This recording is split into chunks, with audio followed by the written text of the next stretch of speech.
ठरावावरती बोलत असताना मनापासून अभिनंदन करतो। आज या देशाचं वेगळेपण टिकून आहे त्याचं कारण असं आहे की अनेक शाया या देशानं बघितल्या, पण लोकशाही अत्यंत महत्त्वाची शाही या देशाच्या वाट्याला आली आणि संबंध जगामध्ये आपलं देश स्वतःचं वेगळेपण टिकवू शकला, वेगळेपण निर्माण करू शकला।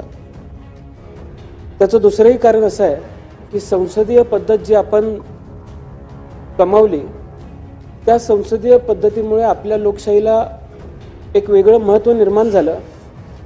डॉक्टर बाबासाहेब आंबेडकरांनी जो एकमताचा अधिकार आपल्याला सर्वांना दिला, त्या एकमताच्या माध्यमातून आपण जो अधिकार आपल्याला मिळाला त्याच्या माध्यमातून इथं सर्व सन्माननीय सदस्य बसलेले आहेत। अध्यक्ष महोदय, मी आपलं अभिनंदन करत असताना आपल्याला विनंती करेन की आपण जसा सर्वात तरुण अध्यक्ष होण्याचा मान पटकवलेला आहे तसा मी सुद्धा सर्वात तरुण सदस्य म्हणून या विधिमंडळामध्ये बसण्याचा मान पटकवलेला आहे। त्यामुळे तरुण अध्यक्ष म्हणून तुमचं सर्वात तरुण विधिमंडळाच्या सदस्याकडे बारीकपणाने लक्ष असेल अशी विनंती सुद्धा मी आज या ठिकाणी करतो।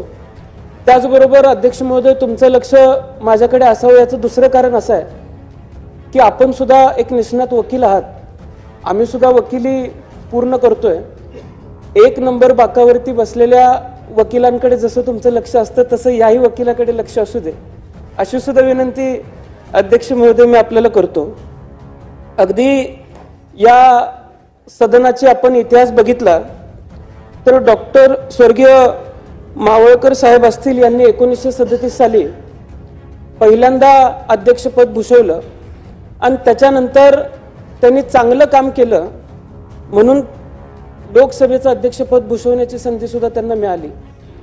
पण आपण सर्वात चांगलं काम गेल्या 5 वर्षामध्ये, गेल्या 2.5 वर्षामध्ये केलेलं आम्ही सर्वांनी बघितलं। त्यामुळं परंपरेप्रमाणे फडणवीस साहेब, आपण सुद्धा अध्यक्ष महोदयांना दिल्लीला पाठवायला काही हरकत नव्हती अशी सुद्धा विनंती मी आज या ठिकाणी करतो। मी अध्यक्ष महोदय आपल्याला एक सांगेन की या सदनाची गरिमा राखत असताना अनेक मोठी नावं या सदनामध्ये घडली, अनेक मोठी परंपरा, खूप मोठी परंपरा या सदनाने निर्माण करण्याचा प्रयत्न केला आणि तशा काळामध्ये आपली कारकीर्द जर बघितली तर आपण चांगलं काम आत्तापर्यंत सदस्य म्हणून केलेलंच आहे, पण या पुढच्या काळामध्ये सुद्धा विरोधी पक्षावरती आपलं लक्ष असेल।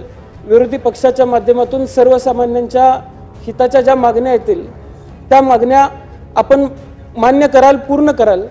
आमच्या मागण्या लक्षामध्ये घेत आपण आम्हाला सुद्धा न्याय द्याल अशी विनंती मी सुद्धा या ठिकाणी करतो।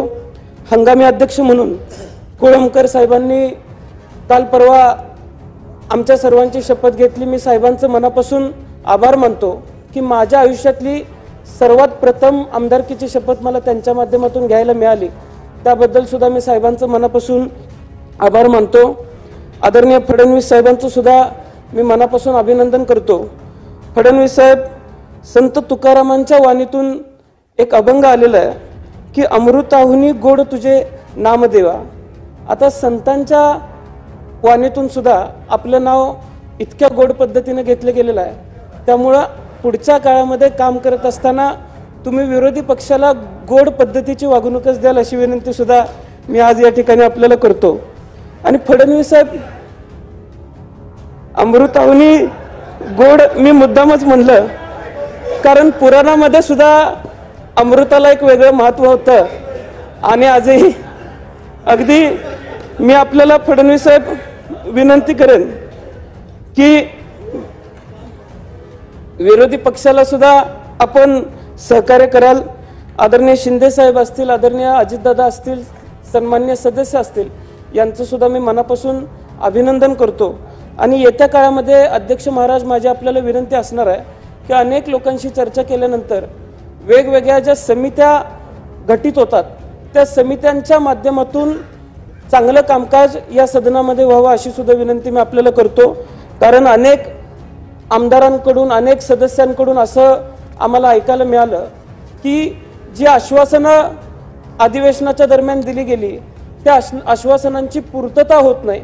त्यामुळे आश्वासन समिती असेल किंवा इतर समित्या असतील याचं सुद्धा आपण चांगल्या पद्धतीने वचक त्यावरती ठेवावा आणि त्या माध्यमातून सन्मान्य सदस्यांना न्याय देण्याची भूमिका आपण सर्वांनी घ्यावी। चांगले कायदे या सदनामध्ये तयार व्हावेत। एक तरुण म्हणून माझी अपेक्षा असणार आहे की तरुणांना अभिप्रेत असलेला हा राज्य उद्या नवमहाराष्ट्र म्हणून घडत असताना आपण उद्याच्या राज्याला अभिप्रेत असलेले आणि 21व्या शतकाला अभिप्रेत असलेले कायदेच या विधिमंडळामध्ये तयार व्हावेत आणि या सर्व पुढच्या पिढीला न्याय देण्याची भूमिका या विधिमंडळाने घ्यावी।